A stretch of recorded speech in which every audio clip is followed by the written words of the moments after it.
Hello, ಎಲ್ಲರಿಗೂ ನಮಸ್ಕಾರ. Welcome back to our channel Jyothi's kitchen.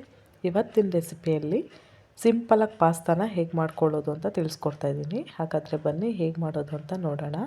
ನಾನಿಲ್ಲಿ ನೀರನ್ನ ಬಿಸಿ ಆಗೋದಕ್ಕೆ ಇಡ್ತಾ ಇದ್ದೀನಿ. ಅದಕ್ಕೆ 1 ಟೇಬಲ್ ಸ್ಪೂನ್ ಆಗುವಷ್ಟು ಎಣ್ಣೆ, ಸ್ವಲ್ಪ ಕಲ್ಲುಪ್ಪನ್ನ ಸೇರಿಸ್ಕೊತಾ ಇದ್ದೀನಿ. ಈಗ ನೀರು ಬಿಸಿ ಆದಮೇಲೆ ಈ ಪಾಸ್ತಾ ಹಾಕೋತಾ ಇದ್ದೀನಿ. ಈ ಥರ ಎಣ್ಣೆ ಹಾಕೋದ್ರಿಂದ ಒಂದಕ್ಕೊಂದು ಅಂಟ್ಕೊಳೋದಿಲ್ಲ, ಇಲ್ಲಾಂದರೆ ಇದು ಒಂದಕ್ಕೊಂದು ಅಂಟ್ಕೊಂಡ್ಬಿಡುತ್ತೆ, ಚೆನ್ನಾಗಿರಲ್ಲ. ನೋಡಿ, ಈ ಥರ ಕುದೀತಾ ಇದೆ. ಈಗ ಬೆಂದಿದೆಯಾ ಇಲ್ವಾ ಅಂತ ನೋಡೋಣ.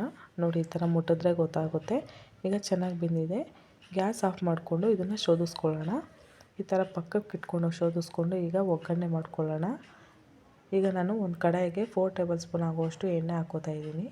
ಅದಕ್ಕೆ ಸ್ವಲ್ಪ ಸಾಸಿವೆ, ಸ್ವಲ್ಪ ಜೀರಿಗೆ ಹಾಕ್ಕೊಂಡು ಅದು ಸಿಡ್ದಿದ್ದಾದಮೇಲೆ ಒಂದು ಈರುಳ್ಳಿನ ಈ ಥರ ನಾನು ಚಿಕ್ಕದಾಗಿ ಹಚ್ಚಿಟ್ಕೊಂಡಿದ್ದೆ, 2 ಹಸಿಮೆಣಸಿನ್ಕಾಯಿ ಈರುಳ್ಳಿನ ಸೇರಿಸ್ಕೊತಾ ಇದ್ದೀನಿ. ಹಾಗೆ ಒಂದು ಕಡ್ಡಿ ಕರಿಬೇವು, ಇದನ್ನು ಸ್ವಲ್ಪ ಹುರ್ಕೋಬೇಕು. ನೋಡಿ, ಈ ಥರ ಹುರಿದಿದ್ದಾದಮೇಲೆ ಒಂದು ಟೊಮೊಟೊನ ಈ ಥರ ಚಿಕ್ಕದಾಗಿ ಹಚ್ಚಿಟ್ಕೊಂಡು ಸೇರಿಸ್ಕೊತಾ ಇದ್ದೀನಿ. ಈಗ 1/4 ಟೇಬಲ್ ಸ್ಪೂನ್ ಆಗುವಷ್ಟು ಅರಶಿನ, ಸ್ವಲ್ಪ ಸಾಲ್ಟ್ ಹಾಕೋತಾ ಇದ್ದೀನಿ. ಸಾಲ್ಟು ಫಸ್ಟಲ್ಲಿ ಪಾಸ್ತಾಲ್ಲೂ ಹಾಕಿದ್ವಿ, ಅದಕ್ಕೆ ಈಗ ನೋಡ್ಕೊಂಡು ಹಾಕ್ಕೋಬೇಕು, ಸ್ವಲ್ಪ ಕಮ್ಮಿನೇ ಹಾಕ್ಕೊಳ್ಳಿ.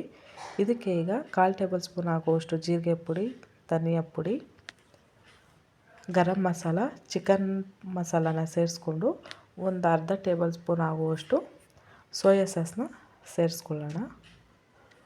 ಸೋಯಾ ಸಾಸು ಸ್ವಲ್ಪ ಆಪ್ಷನಲ್ಲು, ಬೇಕಂದರೆ ಹಾಕ್ಕೊಳ್ಳಿ, ಇಲ್ಲಾಂದರೆ ಬೇಡ. ಸ್ವಲ್ಪ ಹಾಕ್ಕೋತಾ ಇದ್ದೀನಿ ನಾನಿಲ್ಲಿ. ಈಗ ಇದನ್ನೆಲ್ಲ ಹಾಕ್ಬಿಟ್ಟು ಹುರ್ಕೋಬೇಕು.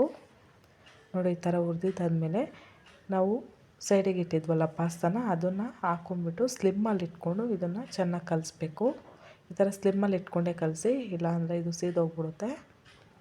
ತುಂಬಾ ಸಿಂಪಲ್ಲಾಗಿರುತ್ತೆ. ಸಾಯಂಕಾಲ ಮಕ್ಕಳು ಮನೆಗೆ ಬಂದಮೇಲೆ ಏನು ಸ್ನ್ಯಾಕ್ಸು ಅಂತ ಯೋಚನೆ ಮಾಡ್ತಾಯಿರ್ತಾರೆ ಪೇರೆಂಟ್ಸು, ಅಂಥವ್ರಿಗೆ ಇದು ತುಂಬಾ ಯೂಸ್ಫುಲ್ ಆಗುತ್ತೆ ಇದು ಪಾಸ್ತಾ. ನಾನು ಇನ್ನೂ ವೆರೈಟಿ ಪಾಸ್ತಾ ಮಾಡ್ತೀನಿ, ಅದನ್ನು ನಿಮ್ಮ ಹತ್ರ ಶೇರ್ ಮಾಡ್ಕೋತೀನಿ. ಈಗ ಇದು ರೆಡಿಯಾಗಿದೆ. ನಾನು ಸ್ವಲ್ಪ ಕೊತ್ತಂಬರಿ ಸೊಪ್ಪು ಹಾಕ್ಕೊಂಡು ಮೇಲೆ ಕಲಿಸ್ಕೊಂಡೆ. ಈಗ ಒಂದು ಪ್ಲೇಟಿಗೆ ನಾನು ಸರ್ವ್ ಮಾಡ್ಕೋತಾ ಇದ್ದೀನಿ. ಅದ್ರ ಮೇಲೆ ಸ್ವಲ್ಪ ನಾನು ಕೊತ್ತಂಬರಿ ಸೊಪ್ಪು ಹಾಕ್ಕೋತಾ ಇದ್ದೀನಿ. ತುಂಬಾ ರುಚಿಯಾಗಿರುತ್ತೆ ಮತ್ತು ಸಿಂಪಲ್ ಆ್ಯಂಡ್ ಟೇಸ್ಟಿ ರೆಸಿಪಿ ಇದು. ಪ್ಲೀಸ್ ಈ ವಿಡಿಯೋ ಇಷ್ಟ ಆಗಿದರೆ ಲೈಕ್ ಮಾಡಿ, ಶೇರ್ ಮಾಡಿ, ಕಾಮೆಂಟ್ ಮಾಡಿ. ಹಾಗೆ ಸಬ್ಸ್ಕ್ರೈಬ್ ಮಾಡೋದನ್ನು ಮರಿಬೇಡಿ. ಈ ರೆಸಿಪಿನ ನಿಮ್ಮ ಮನೇಲಿ ಒಂದು ಸಲ ಟ್ರೈ ಮಾಡಿ, ಹೇಗೆ ಬಂದಿದೆ ಅಂತ ನನಗೆ ಕಾಮೆಂಟ್ ಮೂಲಕ ತಿಳಿಸಿ. ಓಕೆ, ಬಾಯ್.